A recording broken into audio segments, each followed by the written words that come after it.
வணக்கம். பிஎன்சியின் மதிய நேர பிரதான செய்திகளை வழங்குவதற்காக நான் ஷாலினி மூர்த்தி. விரிவான செய்திகளை பார்ப்பதற்கு முன்னதாக தலைப்புச் செய்திகளை பார்க்கலாம். மக்களின் மனங்களில் வாழ்கிறார் புரட்சித் தமிழர் எடப்பாடியார். முன்னாள் அமைச்சர் RB உதயகுமார் புகழாரம். ஈரோடு வரும் தாவிக தலைவர் விஜயை வரவேற்க விறுவிறு ஏற்பாடுகள். தொண்டர்கள் கவனமாக இருக்க பொதுச் செயலாளர் ஆனந்த் எச்சரிக்கை. வேலூர் ஸ்ரீபுரம் பொற்கோவிலில் குடியரசுத் தலைவர் திரௌபதி முர்மு வழிபாடு. ரெட் சோன் அறிவிப்பால் பலத்த பாதுகாப்பு ஏற்பாடுகள். தமிழ்நாடு சட்டசபை கூட்டத்தொடர் ஜனவரியில் தொடங்க வாய்ப்பு. பிப்ரவரி 2ஆம் வாரத்தில் இடைக்கால பட்ஜெட் தாக்கலாகிறது. வெள்ளி விலை வரலாறு காணாத உச்சத்தை தொட்டது. 1 கிலோ பார் வெள்ளி 2,22,000 ரூபாயாக விற்பனை. இனி விரிவான செய்திகளை பார்க்கலாம். 11ஆம் வகுப்பு மற்றும் 12ஆம் வகுப்பு பள்ளி மாணவர்களுக்கு பாரபட்சமின்றி மடிக்கணினிகள் வழங்க வேண்டும் என்பதை வலியுறுத்தி அதிமுக மாணவர் அணியின் சார்பில் திமுக அரசை கண்டித்து மாபெரும் கண்டன ஆர்ப்பாட்டம் நடைபெற்றது. சென்னை மாவட்ட ஆட்சியர் அலுவலகம் அருகே நடைபெற்ற ஆர்ப்பாட்டத்தில் அதிமுக மாணவர் அணி செயலாளர் சிங்கை ராமச்சந்திரன் உள்ளிட்ட ஏராளமான நிர்வாகிகள் பங்கேற்று திமுக அரசுக்கு எதிராக முழக்கமிட்டனர். 11ஆம் வகுப்பு மற்றும் 12ஆம் வகுப்பு மாணவர்களுக்கு மடிக்கணினி வழங்க வேண்டும் என வலியுறுத்தியுள்ளனர். தமிழ்நாட்டில் 11 மருத்துவக் கல்லூரிகள் கட்டியதில் முறைகேடு நடைபெற்றதாக திமுக வைத்த குற்றச்சாட்டில் துளி கூட முகாந்திரம் இல்லை என நீதியரசர்கள் கூறியதில் திமுக தற்போது பின்வாங்கியுள்ளதாக முன்னாள் அமைச்சரும் சட்டமன்ற எதிர்க்கட்சி துணைத் தலைவருமான RB உதயகுமார் தெரிவித்துள்ளார். இது தொடர்பாக அவர் வெளியிட்டுள்ள வீடியோவில், ஜனநாயகத்தை சூழ்ச்சியால், சூதுவாள், பொறாமையால், வஞ்சகத்தால், துரோகத்தால் என எதை வைத்தும் வெல்ல முடியாது என்பதை கூறுவதற்கு 1000 சான்றுகளை கூறலாம் என்றும் நேற்றைய தினம் மகத்தான மகிழ்ச்சியான தீர்ப்பு வந்துள்ளதாக குறிப்பிட்டுள்ளார். ஏழை எளிய மாணவர்கள் மருத்துவ கனவை நனவாக்கும் வகையில் 11 மருத்துவக் கல்லூரிகளை கொண்டு வந்து அதனைத் தொடர்ந்து அரசு பள்ளி மாணவர்களுக்கு 7.5% கொண்டு வந்த எடப்பாடியார் மாணவர்கள் மக்களின் இதயங்களில் எடப்பாடியார் வாழ்ந்து வருகிறார் என்றும் RB உதயகுமார் தெரிவித்துள்ளார். தாவிகாவுக்கு அவப்பெயரை உண்டாக்கும் உள்நோக்கம் கொண்டு யாரேனும் செயல்பட முற்பட்டால் அதற்கு இடம் கொடுக்காதவாறு கவனத்துடன் செயல்பட வேண்டும் என தொண்டர்களுக்கு தாவிக பொதுச் செயலாளர் ஆனந்த் அறிவுறுத்தியுள்ளார். ஈரோடு மாவட்டம் மூங்கில்பாளையத்தில் நாளை 18ஆம் தேதி வியாழக்கிழமை காலை 11 மணிக்கு தமிழக வெற்றிக் கழக தலைவர் விஜயின் ஈரோடு மாவட்ட மக்கள் சந்திப்பு நிகழ்ச்சி நடைபெறவுள்ளது. காவல்துறையின் முழுமையான வழிகாட்டு நெறிமுறைகளின்படி நடைபெறவுள்ள இந்த மக்கள் சந்திப்பு நிகழ்ச்சிக்கு கட்சியினரும் பொதுமக்களும் முழு ஒத்துழைப்பு நல்கிட வேண்டும் என 11 கண்டிஷன்களுடன் கூடிய அறிவிப்பினை வெளியிட்டுள்ளார் பொதுச் செயலாளர் ஆனந்த்.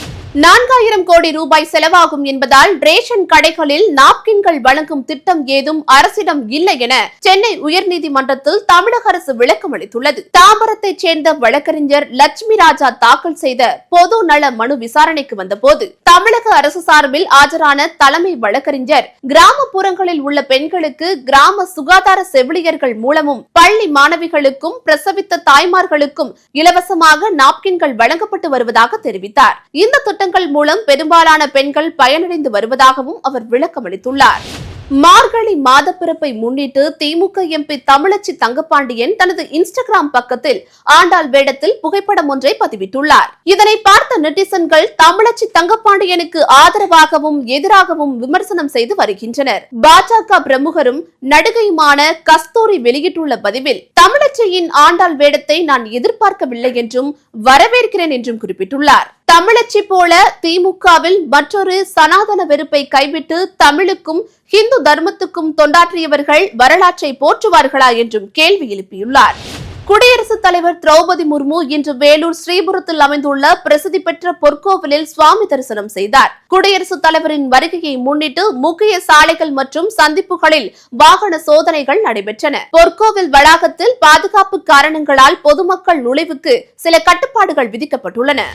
2026ஆம் ஆண்டுக்கான தமிழக சட்டசபை கூட்டத்தொடர் புத்தாண்டுக்கு பிறகு முதல் வாரத்தில் தொடங்க உள்ளது. மரபுப்படி சட்டசபை அநேகமாக ஜனவரி 5ஆம் தேதி கூட வாய்ப்புள்ளதாக தகவல்கள் வெளியாகியுள்ளன.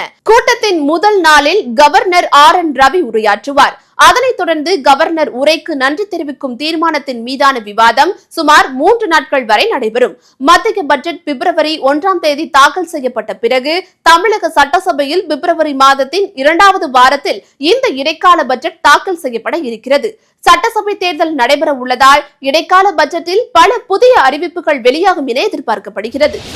இந்தியா ஜோர்டான் இடையேயான இருதரப்பு வர்த்தகத்தை அடுத்த 5 ஆண்டுகளுக்குள் 45,000 கோடி ரூபாயாக அதிகரிக்க திட்டமிட்டுள்ளதாக பிரதமர் நரேந்திர மோடி அறிவித்துள்ளார். அரசுமுறை பயணமாக ஜோர்டான் சென்றுள்ள பிரதமர் அந்நாட்டு அரசர் 2ஆம் அப்துல்லாவுடன் இந்தியா ஜோர்டான் வணிக கூட்டத்தில் கலந்து கொண்டு பேசிய போது இதனை தெரிவித்துள்ளார். வேகமாக வளர்ந்து வரும் மிகப்பெரிய பொருளாதாரமாக விளங்கும் இந்தியாவின் முதலீடு செய்ய ஜோர்டன் நிறுவனங்களுக்கு அளவற்ற வாய்ப்புள்ளதாக கூறியுள்ளார்.